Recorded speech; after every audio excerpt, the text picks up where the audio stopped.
Imagine not being Leeds, not feeling this pain, not dancing through thunder, not walking through rain. Imagine not rising with fists in the air when the world turned its back and no one would care.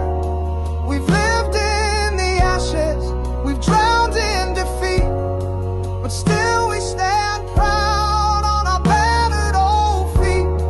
Imagine not loving with all that you are. Imagine not being Leeds. We love you, Leeds, Leeds, Leeds. We do love you, Leeds, Leeds, Leeds. What a day. What a day. Still at the caravan in Butlins. If I wasn't, I'd be jumping on a live tonight. Got plenty to say, and I really want to know what you guys say. So please, smash a like. Please subscribe if you're new here. This isn't my normal setting, if you don't know. But yeah, I'm away at the minute. I'm back tomorrow. But yeah, please smash a like, please subscribe. And please leave your comments below. I'd love to know how you're feeling. The window as a whole, has it been a success? Has it not? I can see an argument both ways. But today's been a dreadful day. It's been an awful day. We've had 2 great years. After relegation, Farke comes in under the guidance of the 49ers. They build 2 great championship sides. Both arguably good enough to win promotion. Missed out the first year. Second year we get up there at championship level, fully backed Farke. You could argue we needed a 10 in championship, but because it come to fruition of promotion come to fruition, you could argue they nailed it. I thought it'd given more money, more scope to play around with stuff this year going into Premier League, and that seems to be false. We've heard promises. Have there been false promises? We've heard Parag say they'll spend every last penny. Again, he's left that up to interpretation. We heard reports that anywhere between 100 and 150 million. Maybe that were dependent on outgoings. Let's be fair, we've spent over £100 million in incomings. Outgoings hasn't even amassed £10 million. We got rid of Sam Greenwood the other day, which I think amounted to about £3 million. I think Rasmus Christensen comes on this money as well. All in all, we haven't made much money. Melier still at Leeds, I presume. There were rumours he were going out to Lorient in France today, and that hasn't happened, I don't think. I think Leeds have been pushing that hard to get their own deals done. Ilan Melier, after selling his house, is homeless now and 4th choice list keeper, I guess, poor bugger. But yeah, doesn't look like we've been able to get that over the line. So again, that's a negative. Sorted the Bamford dealings out. Got rid of Joseph, unwanted player, fair enough, on loan. Getting rid of Ramazani now. When you haven't replaced him, someone will say we have replaced him in Okafor. But what I will say is when you've got James, Okafor, Harrison and Aronson, you haven't fucking replaced him with no one better, that's for sure. Even if we deem Okafor and James as better options than Ramazani, which I'd argue against. But if you do, there's got to be some conversation there that it should be, the next one in line after them two. So the fact we've let Ramazani go and then we haven't brought in a replacement, in my eyes, it's egg on our face.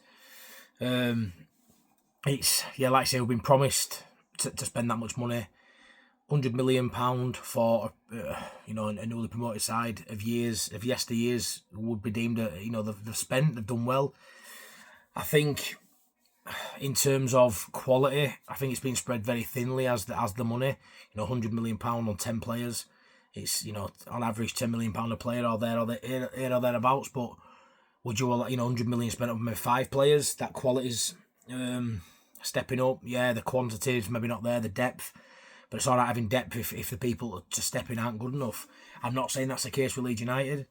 We've seen a very strong start, a mixed start as well, but in terms of points on board, which is all that matters, the football, whether it was turgid, exciting, whatever we get this year, it's points on the board that matter when it gets close to 40 points as possible, and hopefully that's enough. Obviously Arsenal, you get a spanking.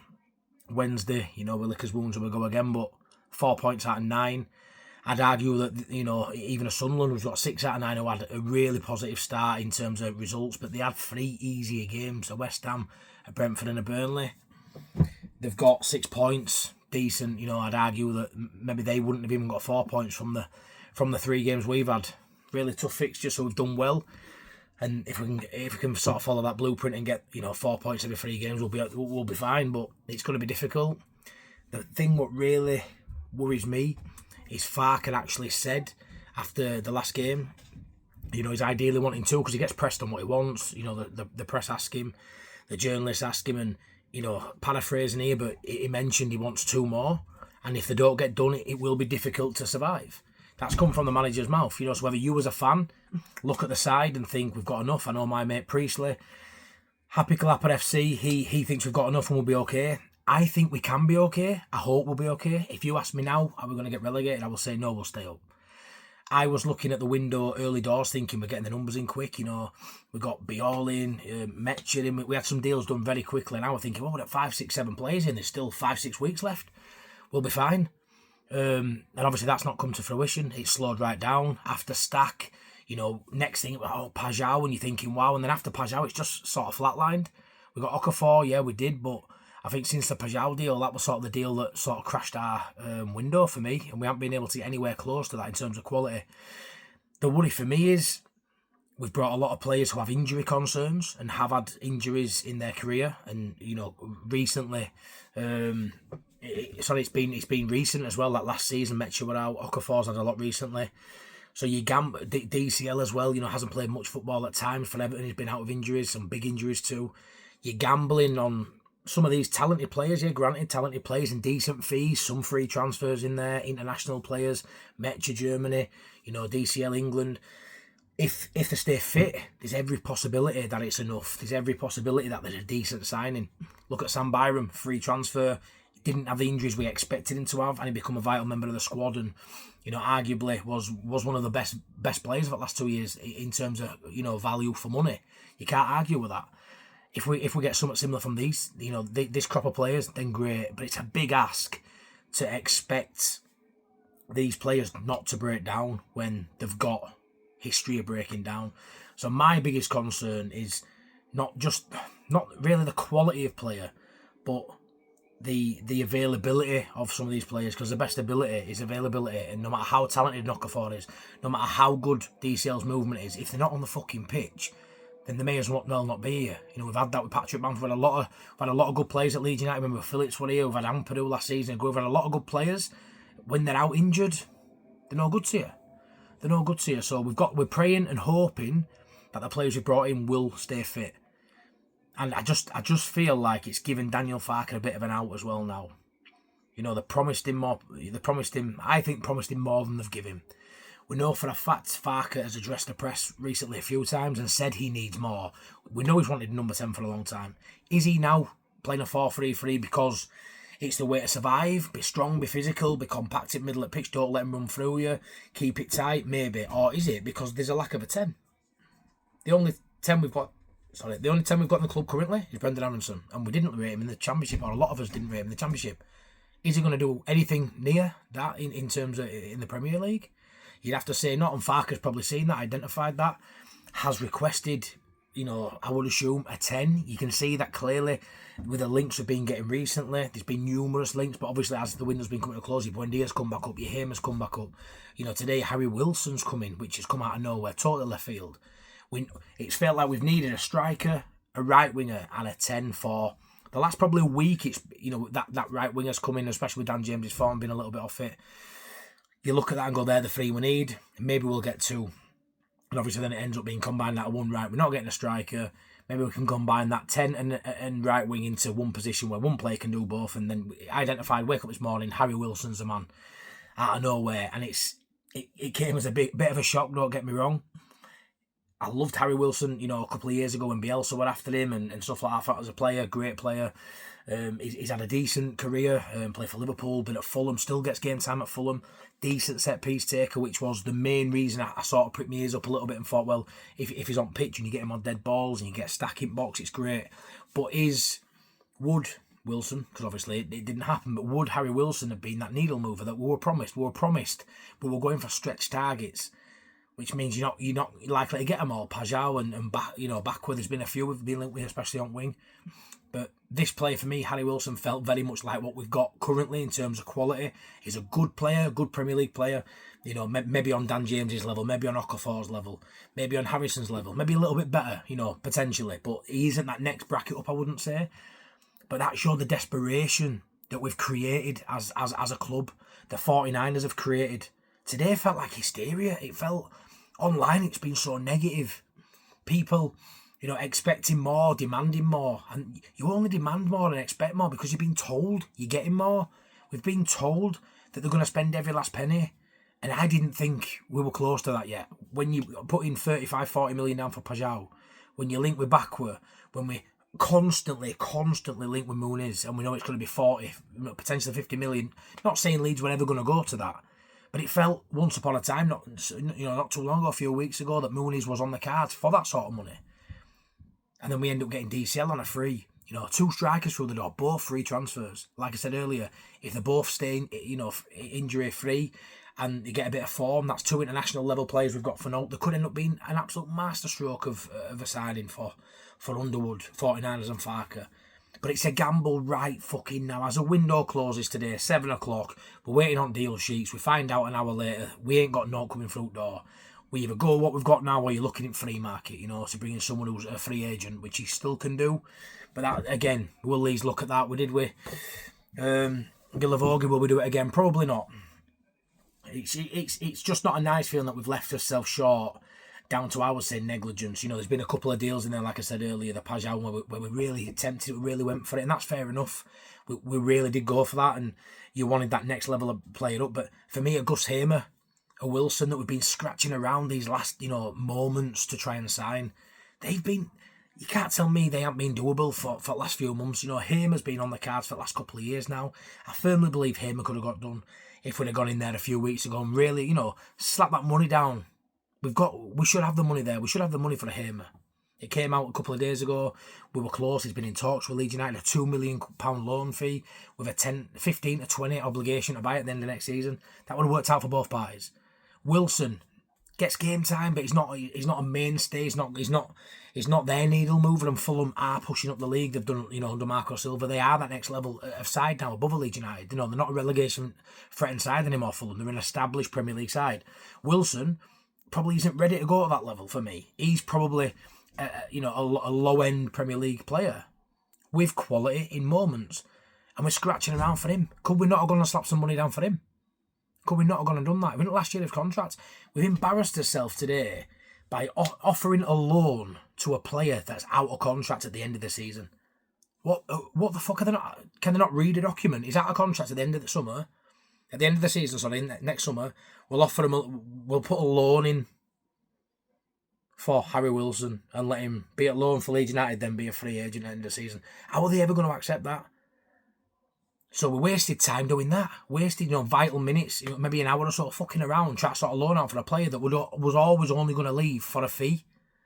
Fulham did a couple of late deals, meant it were available. They pulled plug at last minute. And fair play to Fulham, they can do what they want. They can demand more money if they want because they know we're desperate.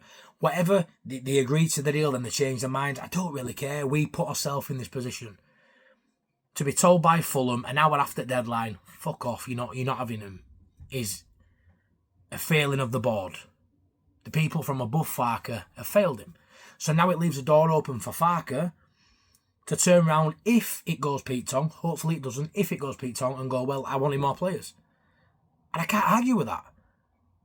It's not a get out of jail free card for Farke because he's still got to set him up to win. There's still enough in this side to get points to survive. And I believe they'll survive. The thing that's changed with me, I thought a couple of Stardust, X Factor, sprinkle a bit of Stardust on top of this current side. A couple of weeks ago, I'm thinking 14th, 15th.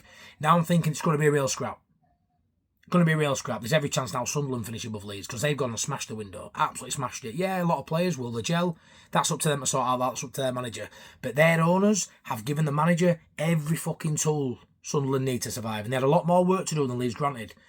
But they can say we have ticked every box. They've got an 11 out of 10 window. We haven't ticked every box. We've ticked a lot of boxes. We're more resolute. We're tougher to beat.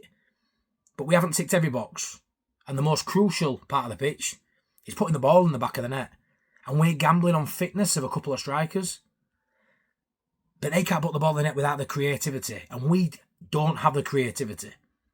We don't. We're asking a lot of our midfielders to chip in with goals and assists. We're asking our wingers to put up similar numbers to what they were doing in Championship. Okafor and James, if that's who they go with, they're gonna have to get in double figures of G&A. They're gonna have to provide these chances and moments for a DCL, for a Metcha, for a Pirro.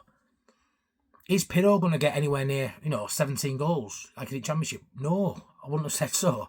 Is DCL and Metcha? You'd have to say no. Is Dan James going to get into double figures in goals? Plus, it's so difficult to see that right now. Can we keep the ball out the back of the net? Signs are looking good at home. Ellen Road has to be a fortress. And that's why I think that's my shining light of why we'll stay up. There's still January to come.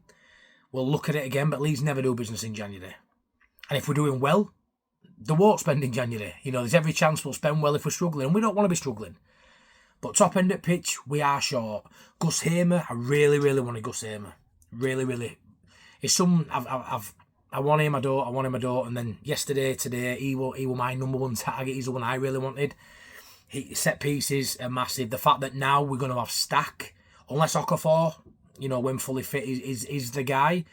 There's every chance, Anton Stack now is our set piece taker going forward, which is a massive shame. His delivery at ball seems to be the best currently, but having him in the box would be more suitable for us picking up more points, I would suggest, and I think a lot of people agree with that. So yeah, just sort of end it as well on Daniel Farke. If Daniel Farke keeps Leeds United up with this side, and it's not a miracle by any stretch, we're no mugs. We are Leeds United. We have got some good players. Longstaff, decent player. Stack, I think, is that next bracket up. Really, really good player. Could play for potentially anyone in division. A bit of a ball claim, but I think he's that good. The side that got us there are still decent players. Your Tanakas, your Amperoos, his defence is sound. His keeper, we'll see. But we've got enough ingredients there. Have a good team. We're no mugs. We're not a competition winner. We're Leeds United. But if he keeps Leeds United up, for me, that eradicates any bad mouthing of Farke as a Premier League manager.